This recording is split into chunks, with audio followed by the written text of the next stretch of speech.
they get up a little bit in age. They think they too old to stay with you. No, they think you too old for them to stay with. They don't want to be bothered with you.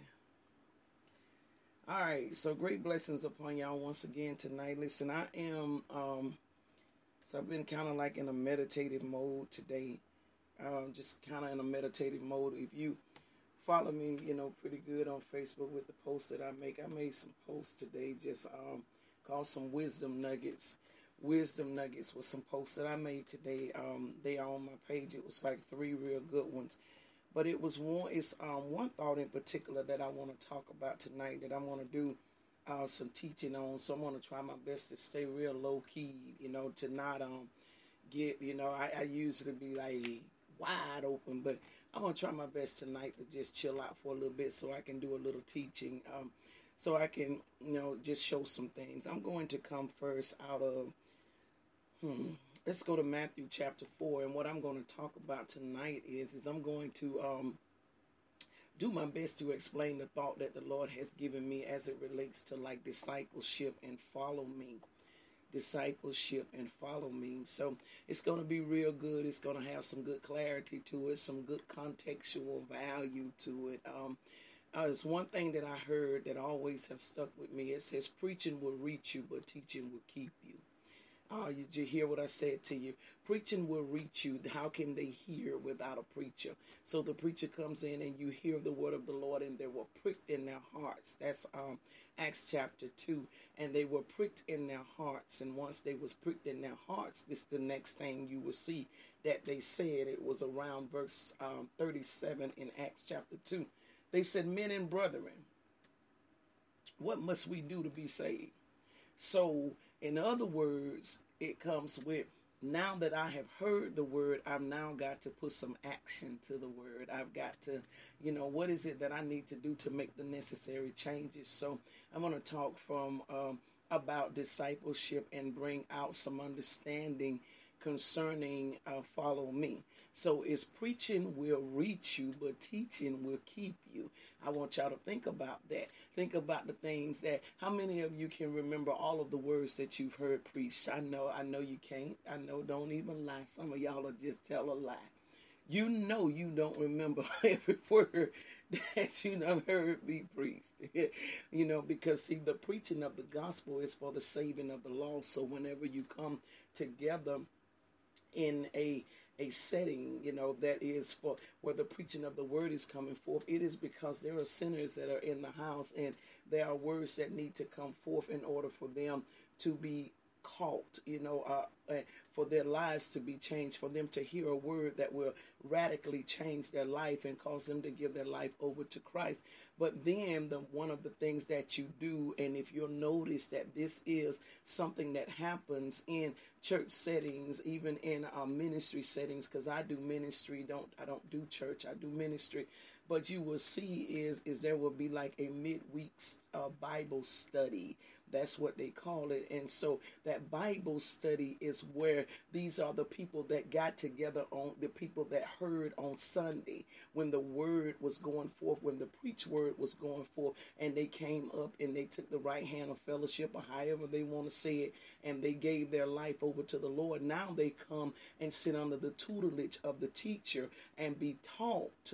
And so what happens with people is they end up being folk that are just constantly chasing preach words, and they have no substance to them because they're not going to midweek Bible study, or they're not reading the word, that type of stuff like that. And that's what literally gives you the fuel. That's what gives you the stuff that keeps you. So let me show you in a natural example. You were taught early on, maybe first grade or maybe even kindergarten, you were taught that 1 + 1 was 2.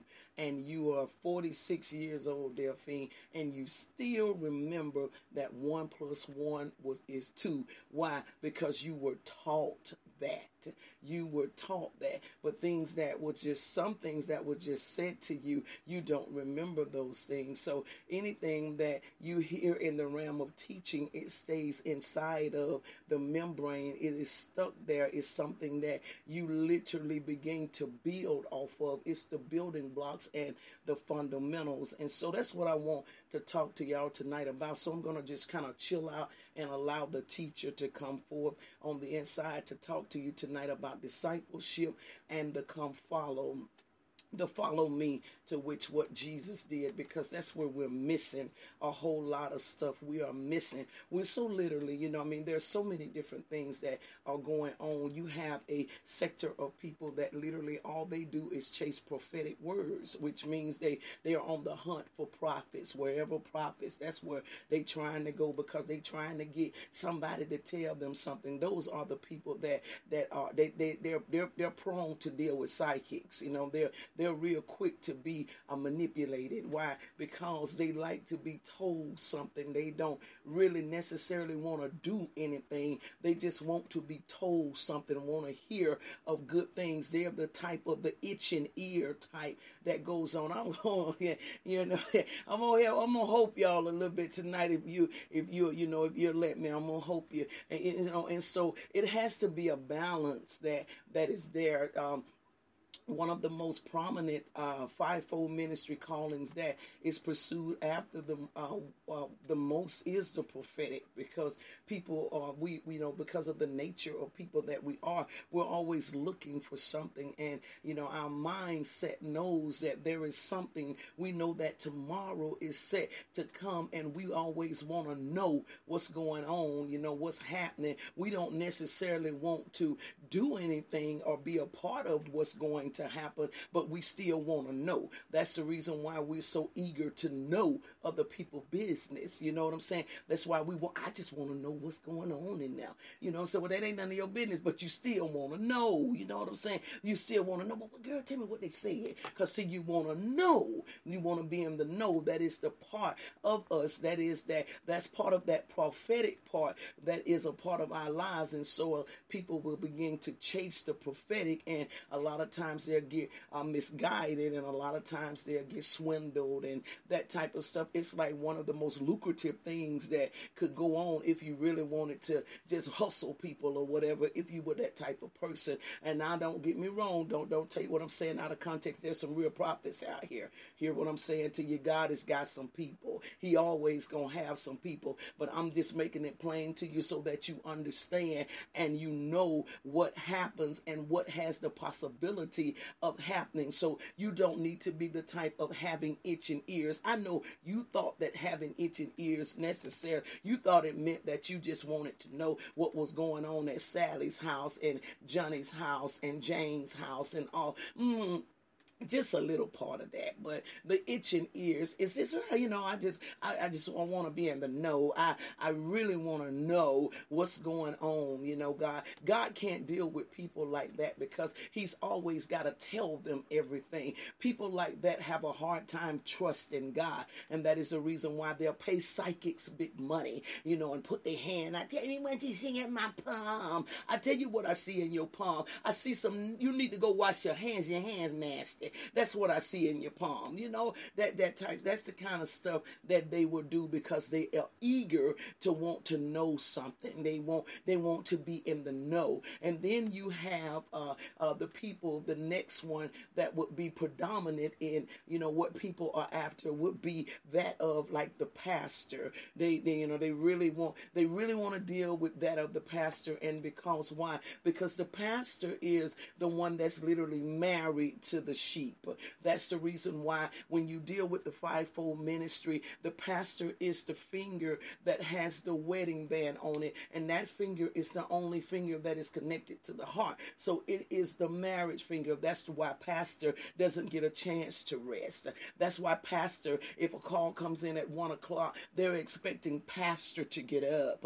You know what I'm saying? If something happens and Billy Bob don't come home. They expecting pastor to come in and pastor to call. Or if the child is in jail, they're expecting pastor to be there. If mama is sick, they're expecting pastor to be there. Why? Because pastor is married to me. Pastor is the one that I can depend on and all. And so what happens in that type of the pastoralship is the fact that people can become so dependent upon you, with you being a pastor, and dependent upon what you do, that they don't realize what they have, the responsibility that there is for them to do. They'll cast all the responsibility on you. And so this is the thing I told y'all tonight. I'm gonna hope you if you let me. And this is the thing about it right here. They get caught up in the elements of that, and so pastor finds themselves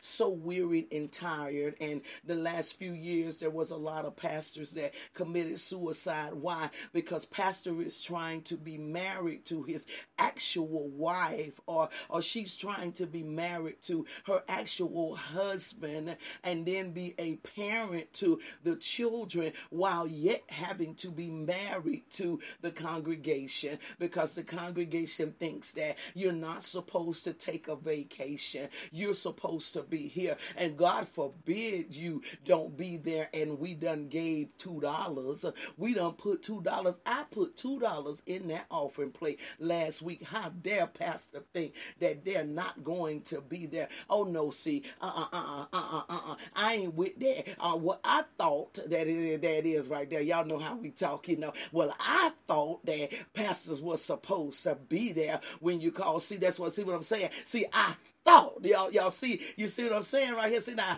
I thought that pastors was supposed to be there when you call. See, they think because they put a couple of dollars in there, they think that they done took care of your whole life. They don't realize that your light bill is 1,000 times that right there. But they think that because they put them $2 in there, no, pastor is married to me. Pastor is supposed to be there. And so prophets and pastors would be out of the fivefold ministry, like the top two that would be the highest in demand. The highest in demand. Now you have the apostle, which is the one that's like the stabilizer, the one that sets the foundation of things. Well, it's not too much of a requirement on the apostle, because the apostle is pretty much like the shadow of the thing. So they're literally pretty much in the back, and they deal with the pastors and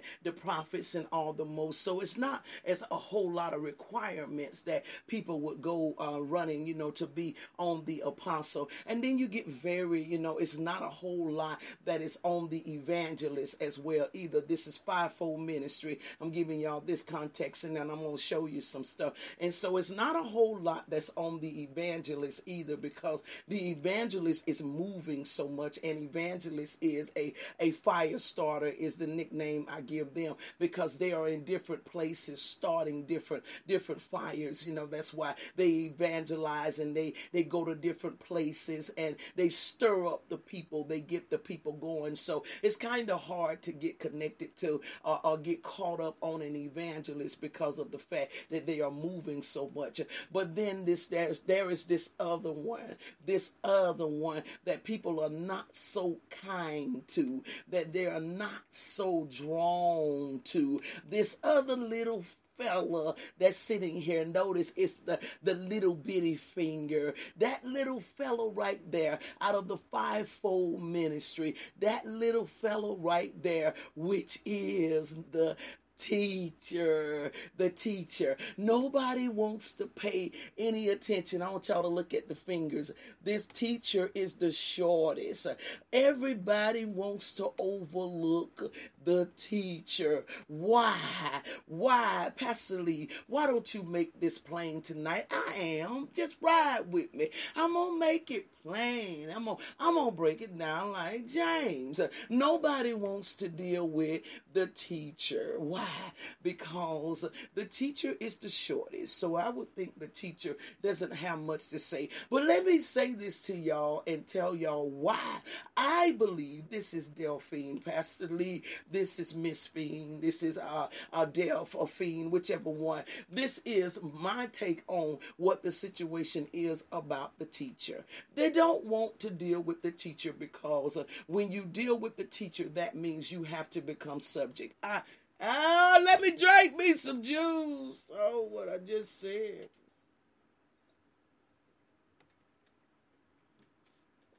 Oh my God, did y'all hear what I just said to you? Oh my God, did y'all hear what I just said? Nobody wants to deal with the teacher.